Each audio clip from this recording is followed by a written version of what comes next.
사무엘하 8장 6절 말씀입니다. 구약성경 사무엘하 8장 6절 말씀입니다. 찾았으면 다 같이 한 목소리로 읽겠습니다. 다윗이 다메섹 아람에 수비대를 두매 아람 사람이 다윗의 종이 되어 조공을 바치니라. 다윗이 어디로 가든지 여호와께서 이기게 하시니라. 아멘. 본문 6절에 다윗이 어디로 가든지 여호와께서 이기게 하셨다 말씀했습니다. 14절에도 동일한 이야기가 언급됩니다. 여호와께서 이기게 하셨다. 하나님이 새인교회를 이기게 하셨다. 하나님이 여러분 각자의 삶에 함께 하셔서 이기게 하셨다. 그 인생은 얼마나 수월합니까? 되도 않는 일을 혼자서 꾸역꾸역 올라가려고 하다 보면 그거 아주 힘듭니다. 우리도 다윗의 이러한 은혜 받기를 사모하십시다. 삶에는 수없는 싸움이 있지요. 때로는 정체도 모르는 대상과 싸우고 때로는 원인도 모르는 질병과 싸웁니다. 눈에 보이지 않는 바이러스와 싸우는 것은 이게 얼마나 고통입니까? 인생은 공포 그 자체인 겁니다. 그러나 하나님이 함께 하시면 능히 이기게 될 줄로 믿습니다. 여러분은 오늘 어디에서 이기고 싶으십니까? 저는 제 자신부터 이기고 싶습니다. 주변 사람들이 저에게 간혹 묻곤 하는데 목회 가운데 제일 힘든 게 뭡니까? 저는 제 자신이 제일 힘듭니다. 저를 감당하는 게 아주 힘듭니다. 사람들은 환경을 논하고 또 어떤 사람은 재정 문제를 탓하지만 어차피 환경이나 재물 그거 컨트롤하는 것은 다 내 자신입니다. 나만 똑 부러지면 아무 문제 없습니다. 누가복음 9장 23절에 아무든지 나를 따라오려거든 자기를 부인하고 말씀했습니다.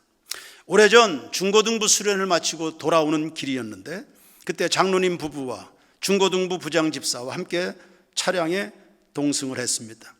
당시 교회들이 겪고 있는 어려움들을 이것저것 논하는 대목에서 강양한 집사님이 대뜸 한마디 했습니다. 교회들이 많은 어려움을 겪고 있지만 우리 교회는 목사님만 잘하시면 됩니다. 아주 도발적인 한마디였죠. 그러나 저는 그 말이 100번 1000번 옳다고 생각했습니다. 제가 하나님이 함께 하시는 목사이기만 한다면, 하나님이 함께 하셔서 제가 성령으로 충만하다면 무슨 실수가 있겠나. 우리 교회는 절대 안전지대라는 확신을 갖게 된 겁니다. 잠언 16장 32절에 자기 마음을 다스리는 자는 성을 빼앗는 자보다 낫다 했습니다. 사람들은 저마다 자기 자신을 얼마나 사랑합니까? 미치도록 사랑하고 죽도록 사랑합니다. 그러나 자기 자신을 사랑하는 옳은 방법을 잘 배우질 못했기 때문에 정작 자기 인생의 발목을 잡는 것도 본인 자신입니다. 야곱이 야복강에서 천사와 씨름했습니다. 밤새도록 싸웠지요. 환도뼈가 부러질 만큼 치열했습니다. 그 싸움의 본질이 뭡니까? 정작 본인은 정말 놓고 싶지 않았지만 그러나 그 인생의 발목을 잡는 그 속의 탐욕, 그거 부수어내는 과정입니다. 야곱이 많은 연단을 받아야만 했습니다. 남들이 그렇게 만든 게 아닙니다. 본인이 그렇게 힘들게 만든 겁니다. 하도 말을 듣지 않으니까 20년 동안이나 하나님이 훈련하고 훈련해도 여전히 변할 기미가 보이지 않습니다. 깨닫지를 못했다는 뜻입니다. 급기야 하나님께서 긴박한 고난 앞에 그를 세워 그를 거꾸로 들이신 사건이 야복강 사건입니다. 그러면 우리는 어떻게 이 세상을 이길까요? 하나님이 함께 하심으로 이긴다. 다윗이 어디로 가든지 이기게 하신다. 5장 10절에는 만군의 하나님 여호와께서 함께 계시니 다윗이 점점 강성하여 갔다 했습니다. 하나님이 함께 하셨다. 추상적 개념이 아닙니다. 성경에는 하나님이 함께 하시는 약속된 자리가 있습니다. 그 자리를 파수하면 하나님이 함께 하신다는 게 뭔 뜻인지를 알게 될 겁니다. 하나님이 세상을 이처럼 사랑하사 독생자를 주셨으니 이는 저를 믿는 자마다 멸망치 않고 영생을 얻게 하려 하심이라. 하나님은 모두를 사랑하시고 모두를 구원하고 싶어 하십니다. 그 사랑 차별이 없습니다. 그러나 그 사랑, 그 능력, 그 축복, 그 구원을 누리는 수혜자가 있습니다. 그게 뭡니까? 믿는 자라 했습니다. 믿는 자마다. 믿음 없는 게 문제죠. 비는 모두에게 내리는 동등한 기회입니다. 그 내리는 비를 마냥 그냥 하나의 빗방울로 흘려보내는 자에게는 아무 의미 없습니다. 그러나 생각을 가지고, 꿈을 가지고 그 물을 집중화해서 흘려보내면 거기에서 전력이 생산이 되는 겁니다. 하나님의 은혜와 사랑은 지금도 계속 내리고 있습니다. 그 사랑, 그 은혜, 그 능력 누구에게 임하게 될까, 누구에게 부어줄까, 계속 축복의 비가 내립니다. 믿음으로 하나님이 약속한 그 삶의 자리를 지켜내는 자들에게 그 축복이 돌아가게 될 겁니다. 약속된 자리 5가지입니다. 첫 번째, 예배. 출애굽기 20장 24절입니다. 내가 내 이름을 기념하게 하는 모든 곳에서, 아프리카가 됐든지 아시아가 됐든지 대한민국이 됐든지 미국이 됐든지, 기념하게 하는 모든 곳에서 내게 임하여 복을 주리라. 할렐루야. 약속이잖아요. 하나님을 기념해 드리는 그 예배의 자리, 주님이 임하여 계셔서 복을, 우리는 지금 뭐 하는 시간입니까? 하나님을 기념하게 하는 자리죠. 여기에 누가 와 계십니까? 하나님이 와 계십니다. 우리는 지금 무엇을 받고 있습니까? 여러분, 설교를 듣고 있는 게 아니라 하나님의 복을 받고 있다는 사실 깨닫게 되기를 바랍니다. 2006년에 어느 주일이었습니다. 한 중년자매가 예배에 참석했습니다. 처음 발을 들여놓은 예배당이었습니다. 누군가 7년 동안을 끈질기게 전도했는데 찾아온 겁니다. 며칠 전까지만 해도 난 교회 안 간다, 나 예수 안 믿는다, 내가 가면 천주교나 갈까, 난 안 간다. 그래서 전도했던 사람이 이젠 안 되나 보다 포기했던 그 자매인데 예고도 없이 그 주일에 자기 발로 찾아온 겁니다. 예배드리는 내내 하염없이 눈물을 흘렸습니다. 설교를 들어보니까 처음 만나는 목사인데 자기의 인생 전체를 다 들여다보듯이, 자기 속을 꿰뚫어 보듯이 어쩜 저렇게 내 얘기만 할까, 설교를 들으면서 참 신기했다 했습니다. 그날로 등록을 했습니다. 세례받았지요, 집사가 됐죠, 구역장이 됐죠, 지금 교구장까지 돼서 후배 신앙인들을 잘 섬기고 있습니다. 여러분, 예배는 단순히 종교적인 도피처가 아닌 것입니다. 살아계신 하나님을 만나서 인생의 변화와 희망을 꿈꾸게 되는 곳, 이게 바로 예배인 겁니다. 이 예배에 오늘 우리는 나와 있는 것입니다. 믿음으로 예배하는 성도들 되길 축원합니다. 두 번째, 찬송입니다. 시편 22편 3절에 이스라엘의 찬송 중에 거하시는 주여, 주는 거룩하시니이다. 거룩은 구별되다 말입니다. 하나님은 아무데나 거하지 않으세요. 구별된 노래, 찬송하는 그 중심에 그 입에 주님은 계십니다.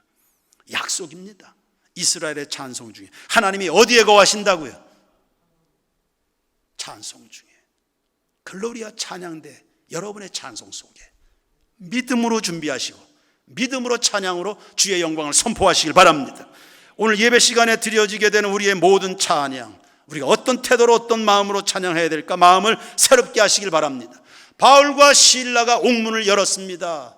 무력으로 연 게 아닙니다. 찬송으로 연 겁니다. 하나님이 구약에 다윗과 함께 하시더니 이기게 해주시는데 신약에선 바울에게 이기게 해주신 겁니다. 감옥의 열쇠를 열어버렸습니다. 옥문 열렸죠. 매임이 풀렸죠. 죄수들이 자유를. 찬양은 바로 이런 겁니다. 오늘 우리가 매 주일마다 반복적으로 드리게 되는 이 찬양은 이런 겁니다. 이런 거. 찬양은 이런 겁니다. 다윗에게 승리를, 바울에게 승리를 안겨주는 이 찬송. 우리가 본문에 읽지는 않았지만 다윗이 전쟁을 하면 전리품을 거둘 거 아닙니까? 전리품을 다 하나님께 드렸습니다. 예배와 찬송의 행위입니다. 하나님이 나에게 승리를 주셨습니다. 내 인생의 주권자가 되십니다. 하나님이 내게 주신 영광입니다. 하나님께 올려드렸습니다. 다윗은 늘 찬송과 예배의 영성으로 가득한 사람입니다. 제가 최근까지 슬기로운 의사생활이라는 드라마를 꼬박꼬박 챙겨왔습니다. 참 따뜻한 드라마였습니다. 5명의 의대 동기생들이 같은 병원에서 근무하면서 우정을 나누는 정말 온기 있는 그런 드라마입니다. 요즘 세상에서 흔히 볼 수 있는 그런 대립이나 반목, 경쟁 이런 것은 전혀 나타나지 않습니다. 하나님이 본래 창조하셨을 그 모습 그대로의 인간의 모습들, 따뜻한 이해, 서로를 깊이 공감해 주는 그 노력들, 그래서 거친 현실을 살아가는 오늘날 우리들에게 진한 여운을 남겨주는 그런 드라마였습니다. 그런데 이 드라마에 정말 매력적인 포인트가 하나 있는데요, 이 5명의 주인공이 매 회가 끝날 때마다 노래를 연주하며 막을 내립니다. 한 주간 무슨 일이 있었든지 간에 5명이 모여서 노래를 부릅니다. 아무리 심각한 사건이 벌어졌어도 노래를 멈추지 않습니다. 아마도 그 노래를 함께 불러가면서 본인들이 누구인지, 인생은 어떻게 풀어가야 되는 것인지, 우리는 왜 사는지, 어디를 향해서 살아가야 되는지, 우리가 왜 의사여야 되는지, 인생의 고비들은 어떻게 극복하는지 등등을 정리하고 꿈과 소망들을 단단히 하는 그런 시간인 것처럼 보였습니다. 본래 음악이라는 것이 삶에 활력을 주는 매개체죠. 그러나 우리는 일반적 노래가 아니라 찬송입니다. 살아계신 하나님 앞에 올려드리는 찬송입니다. 하나님의 초월적 세계로 우리를 이끌게 해주는 찬송입니다. 찬송 가운데 영광의 하나님을 만나게 됩니다. 이 찬송에 하나님이 거하신다고 약속하셨습니다. 그러니 사랑하는 성도 여러분, 이 젊은 의사들이 그리했던 것처럼 어느 경우에도 찬송을 멈추지 않게 되기를 바랍니다. 여러분의 삶에 무슨 일이 있어도, 무슨 상처, 무슨 고통이 있을지라도 하나님을 기억해야 되는 영혼의 노래 멈추지 않게 되기를 소원합니다. 시편 119편 164절에 주의 의로운 규례들로 인하여, 주의 의로운 규례들로 인하여, 하나님의 약속의 말씀을 인하여, 그런 뜻이겠죠. 주의 의로운 규례들로 인하여 내가 하루에 7번씩 찬양합니다. 하나님의 약속된 이 말씀을 붙들고 내가 하루 7번씩 찬양합니다. 일주일에 7곡이 아니라 매일 7번씩, 그는 매일매일 살아계신 하나님을 7번씩 만난 겁니다. 여러분의 한 주간의 삶을 새롭게 가꾸어 보시기를 바랍니다. 세 번째 기도입니다. 마태복음 18장 19절과 20절 다 같이 한번 읽겠습니다. 시작. 진실로 다시 너희에게 이르노니 너희 중에 2사람이 땅에서 합심하여 무엇이든지 구하면 하늘에 계신 내 아버지께서 그들을 위하여 이루게 하시리라. 2-3사람이 내 이름으로 모인 곳에는 나도 그들 중에 있느니라. 아멘. 약속이잖아요. 내가 함께 할 거다. 내가 함께 할 거다. 내가 함께 할 거다. 한 집사님의 이야기를 들었습니다. 서울에 살다가 대구로 이사를 갔습니다. 초등학교 5학년 때 낯선 곳으로 이사를 갔습니다. 친구들과 그렇게 쉽게 어울려지지가 않았습니다.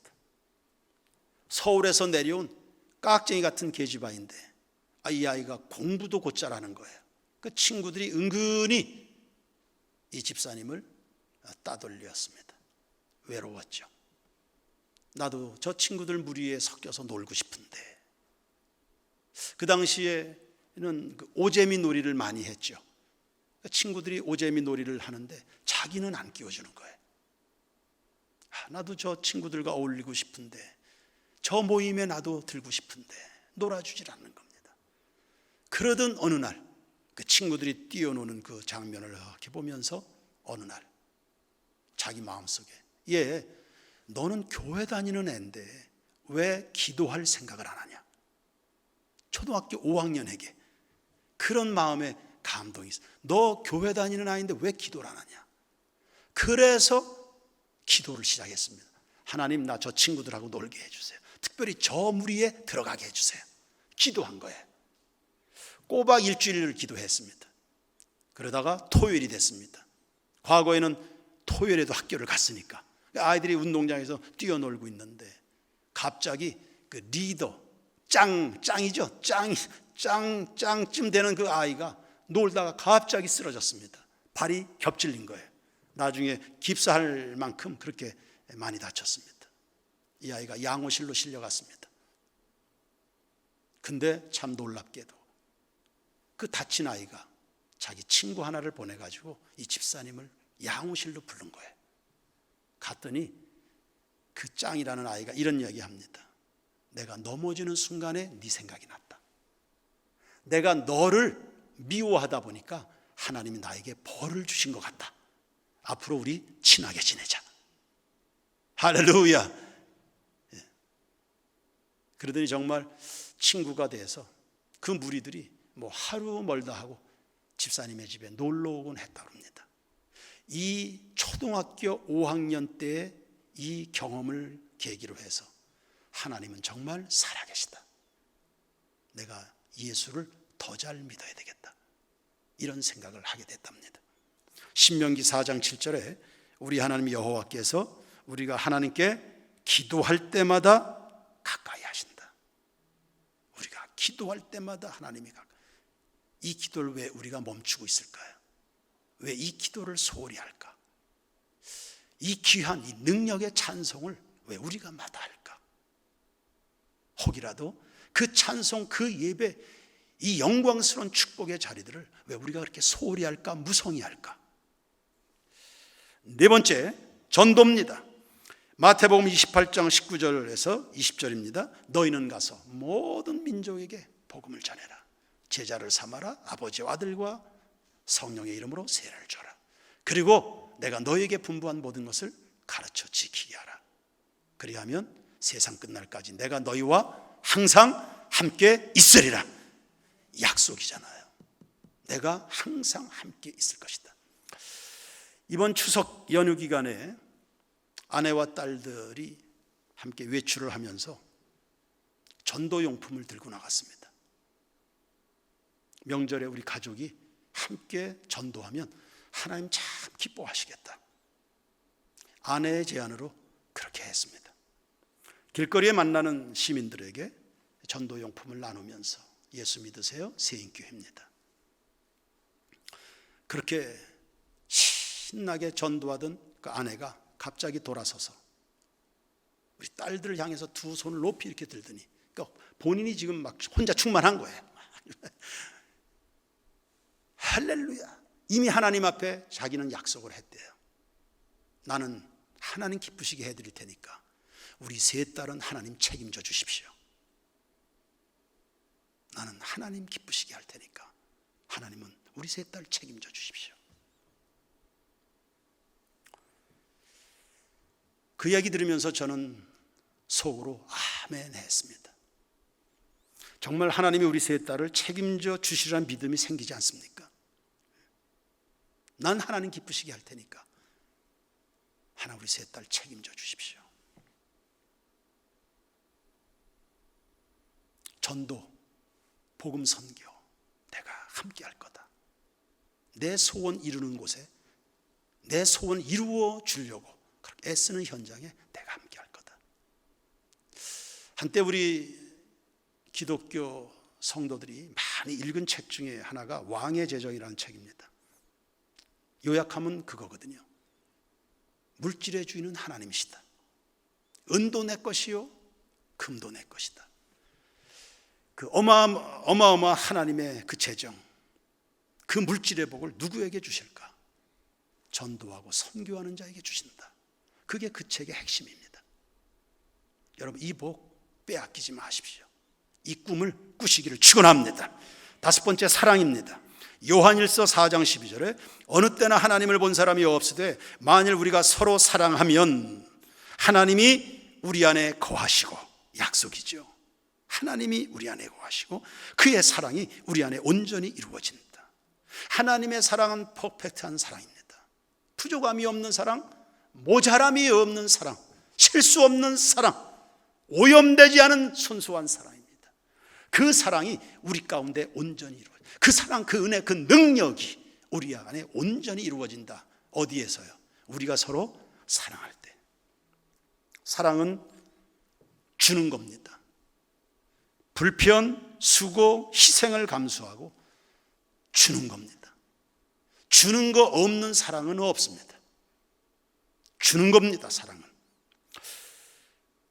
며칠 전에 교회 학교 어린이가 저에게 물었습니다. 목사님, 왜 인근 그 기관에서는 우리한테, 우리가 아쉬울 때 주차장 안 빌려줬는데 우리는 왜 빌려줍니까? 작년의 일이었죠. 우리가 주차장에 협소해서 주변 인근 기관들 여러 곳에 도움을 요청하고 주차장 주말에 비어있는데 함께 씁시다 했는데 다 거절당했습니다. 근데 지금 우리가 사정이 나아졌죠. 그래서 인근에서 평일에 쓸 수 있게 해달라는 요청이 있어서 지금 빌려주고 있습니다. 그걸 이 아이가 어떻게 알았는지, 그들은 안 하는데 왜 우리는 합니까? 교회 학교 아이가 그렇게 물어온 겁니다. 제가 어떻게 대답을 해야 되겠습니까? 뭐라고? 그들은 안 하는데 왜 우리는 합니까? 뭐라고 대답합니까? 요즘 유초등부에서는 천구절 암송 열기가 굉장히 뜨겁습니다. 지난 주일에 암송 구절 그거 숙제해온 아이들에게, 요즘 아이들에게 아주 핫하다는 그 무슨 이 큼지막한 젤리를 다 이렇게 시상을 해줬습니다. 숙제해온 아이들에게. 그런데 암송을 안 해온 아이들은 젤리를 받지 못했겠죠. 마침 지난 주일에 전도사님 설교 주제가 사랑입니다. 섬기고 베풀고 나누자였습니다. 그래서 이명수 선생님이 자기 반 아이들에게, 받은 아이들이 받지 못한 아이들에게 좀 나눠주자 이렇게 했더니 이걸요? 아무도 안 나눠줬대요.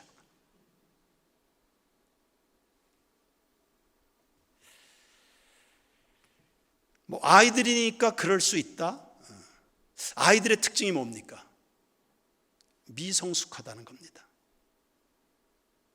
오늘 사랑에 적용해 본다면 사랑하는 일에, 베푸는 일에, 섬기는 일에 성숙하지 않기 때문에 아이입니다. 그럼 어른들이 돼서 그들은 안 하는데 왜 우리는 합니까? 어른들이 돼서 그런 질문을 한다든지, 젤리 좀 나눠 먹자는데 이걸요? 어른들이 그리 한다면, 교회가 그렇게 한다면, 이건 몸집은 커다란 아이지만 그의 속은 아주 미성숙한 어린아이가 됩니다. 전도사님이 몇 분 전에 설교했습니다. 사랑은 나누는 거다. 예수님의 그 사랑을 우리가 받았다. 어린이 여러분 사랑합시다 했는데 설교는 설교예요. 설교는 설교. 설교는 설교고 삶은 또 다른 거예요. 사랑하는 자들아, 우리가 서로 사랑하되 말과 혀로만 하지 말고 행함과 진실함으로 하자. 그래서 이 말씀을 준비하면서 제가 생활 속에서 실천할 수 있는 선교적 사랑에 대해서 몇 가지를 고민을 해봤습니다. 가령 우리가 어떤 가게를 운영한다 합시다. 그저 그냥 만만한 게 자영업자들이죠, 요즘. 제가 가게를 운영하는 사람들에게 지금 말을 하고 있지만 적용은 여러분 제각각 한번 해보십시오. 내 삶의 현실에서 이 선교적 사랑을 어떻게 실현을 해나갈까? 식당을 운영합니다. 어느 가족들이 연로한 부모님을 모시고 왔습니다. 부모님을 공경하는 가정이시네요. 오늘 부모님들 음식값은 받지 않겠습니다. 어르신들 무병장수하십시오. 축복해서 보내는 겁니다. 아이들이 요즘에 참 귀하죠. 2-3명의 자녀를 이끌고 우리의 가게를 방문합니다. 너네들 참 똑부러지게 생겼다. 너희들 참 사랑 튼튼해야 된다. 대한민국의 미래가 너희들에게 있다. 오늘 너희들 음식값은 안 받을게. 연말이 되면 크리스마스가 옵니다. 크리스마스 이브가 됐습니다. 여러 사람들이 가게를 방문합니다. 메리 크리스마스 결제할 때 혹시 예수님 믿으십니까? 아니요? 그래요? 오늘 예수님 오신 날을 기념해서 오늘 차값은 제가 받지 않겠습니다. 어떤 일이 벌어질까요? 우리가 생활 속에서 세인교회 성도들 수백 명이 삶의 현장에서 제각각 선교적 사랑의 마인드를 가지고 인생을 살아간다면 이 세상에 어떤 일이 벌어지겠습니까? 하나님은 영광을 받으실 것이고 전도의 문이 열릴 것이고 여러분의 인생은 하나님이 책임져 주실 겁니다. 아멘 하시기 바랍니다. 예, 앞서도 이야기했지만 가게 이야기했을 뿐입니다. 그러나 각자 현실에서 행할 수 있는 선교적 사랑에 대하여 감동을 따라 제각각 적용하고 오늘부터 실천해 보십시오.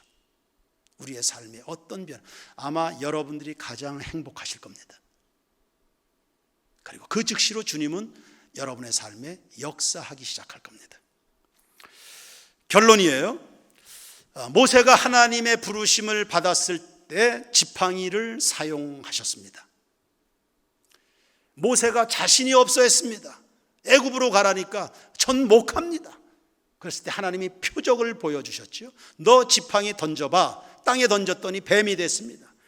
다시 꼬리를 잡아라. 잡았더니 지팡이로 환원이 됐습니다.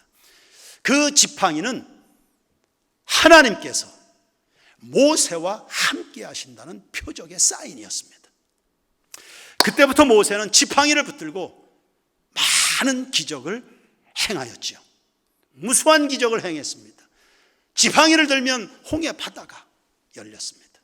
그 지팡이를 들고 산에 올랐을 때 아말렉과의 전쟁에서 이깁니다. 그 지팡이를 가지고 반석을 치니까 광야에서 샘물이 쏟아져 나온 겁니다. 모세의 손에 들려있는 지팡이는 하나님의 약속이었습니다. 내가 너와 함께한다. 그렇다면 오늘 이 인생을 살아가는, 거친 세상을 살아가는 성도 여러분, 여러분의 손에 들려있는 지팡이는 뭡니까? 여러분이 붙들고 세상과 싸워서 승리를 쟁취해내는 그 척박한 삶에서 축복을 끌어들이는 하나님의 은혜를 부르게 되는 그 능력의 지팡이는 뭡니까? 여러분의 손에 들려있는 지팡이. 그게 오늘 말씀한 5가지입니다. 예배의 지팡이, 찬송의 지팡이, 기도의 지팡이, 전도의 지팡이, 사랑의 지팡이. 하나님이 우리 성도들과 함께 하셔서 복을 주신다, 만나 주신다, 은혜 주신다, 구원해 주신다, 지켜주신다, 책임져 주신다는 약속의 말씀입니다. 하나님이 말씀하셨다면 우리는 믿고 순종하는 겁니다. 그러면 하나님은 역사하시죠. 다시 따라서 할까요? 나는 믿고 순종한다. 큰 소리로 나는 믿고 순종한다. 하나님은 역사하신다. 할렐루야. 믿음으로 예배하십시오. 믿음으로 찬송하십시오. 믿음으로 기도하십시오. 믿음으로 전도하십시오. 믿음으로 사랑하십시다. 그래서 다윗처럼 이기는 교우들 되길 주의 이름으로 축원합니다.